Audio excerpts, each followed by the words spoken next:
In this video, we will deal with projectile on an inclined plane. We have talked earlier about horizontal projection of a projectile, in which a projectile is kept on some height and it is thrown horizontally. We have also talked about the ground to ground projectile, in which a projectile is thrown from a ground and it comes back to the ground. But this is a special case in which a projectile is thrown from the ground, or I can say from the end point of the inclined plane, and it is thrown at some angle and it reaches at some point on the inclined plane. Okay, so this is known as projectile on an inclined plane. See, if I tilt it like this, then, and if I hide it like this, then this will become the simple angular projection. Means a projectile is thrown with some angle theta with the initial velocity u, and it strike it here. This one will become range and all. Now, how to find this when inclined plane is tilted?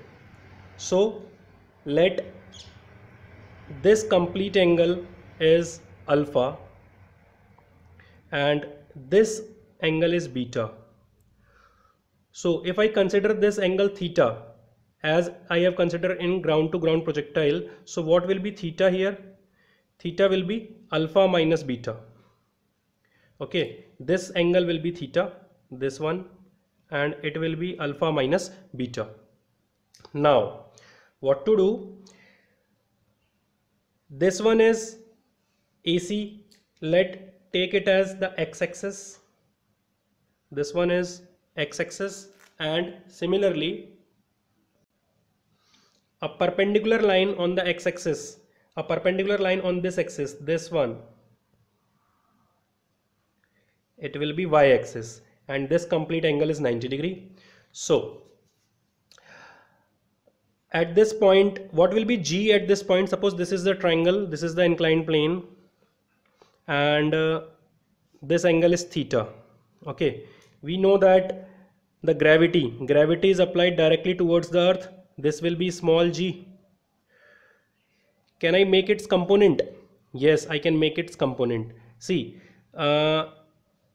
its first component will be in this direction and second component will be in this direction, so that the g will lie between its both components. These both are perpendicular to each other. If this angle is theta, then this angle will be 90 minus theta, as it is 90 degree, and if it is 90 minus theta, then this angle will be again theta. So if this one is g, then what will be this one? This one is theta, this one will again theta, so it will be g cos theta, and this one will be g sin theta. Similarly, if this angle is beta, then what will be this one? This one will be g cos beta, and in this direction it will g sin beta. Now if I take it as x-axis, and this one is the initial velocity u, and this angle is theta, so I can write it as for horizontal, or I can say for x-axis. For x-axis, what is initial velocity? That will be ux, it is u cos theta. And what will be acceleration? Acceleration in the x direction. See, acceleration, it is in this direction, g sin theta if theta is there, and in this case it will be g sin beta in the opposite direction. So gravity is acting like this, g, and this component is g cos beta, and similarly this component is g sin beta. So what will be acceleration for the x-axis? Acceleration for the x-axis, this one is x-axis, it is g sin beta in the opposite direction of x, hence ax will be minus of g sin beta. Now doing same for the y-axis.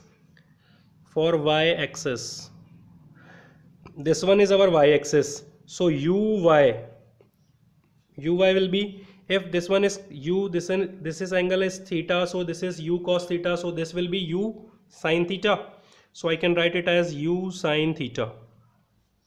So the acceleration in the y direction will be minus of g cos beta, because y axis is in this direction and acceleration is acting in the opposite direction, that is g cos beta.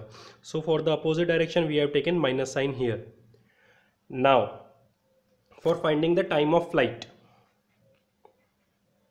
I am taking the motion along y axis only. So applying the formula, that is S is equals to ut plus half a t square.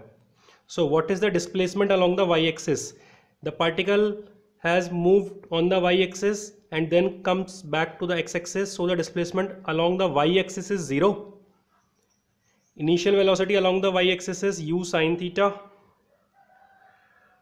multiplied by total time of flight plus 1 by 2. Acceleration along the y axis is minus g cos beta, so it is minus g cos beta, and time is t square. So solving it, we will get t is equals to 2u sin theta upon g cos beta.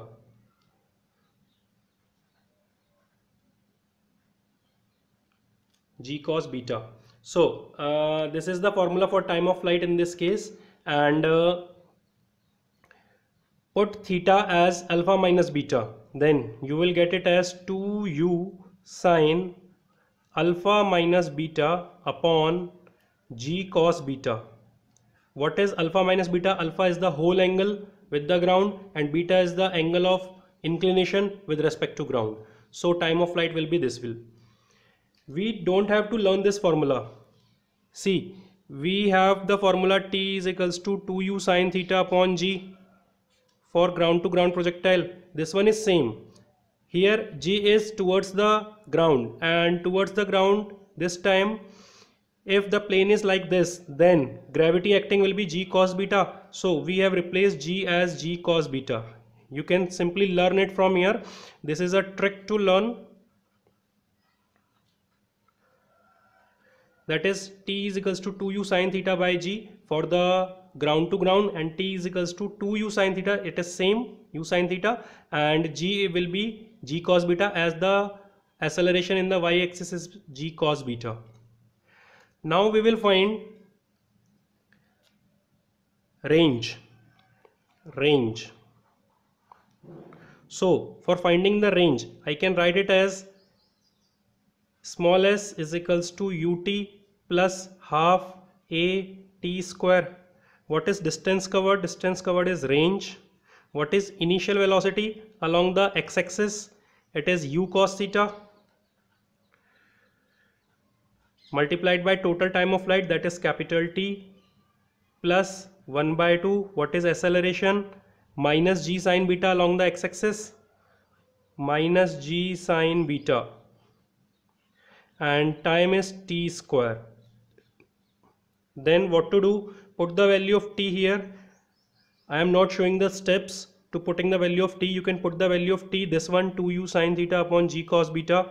Replace it, cancel it, and then you will get 2u square sin alpha minus beta cos alpha upon g cos square beta. This is the formula for the R. See, we don't need to learn this formula. When during solving the questions, we will get the value of capital T. We will find time of flight first, and when we will get the value of capital T in numbers, then we will put the value in numbers here only directly. So we don't need to learn this formula for the range. This is for the projectile on an inclined plane. You just have to remember theta is equals to alpha minus beta, and time of flight's formula is 2u sin theta by g. Put theta as alpha minus beta and g in the y direction, and g in the y direction is g cos beta.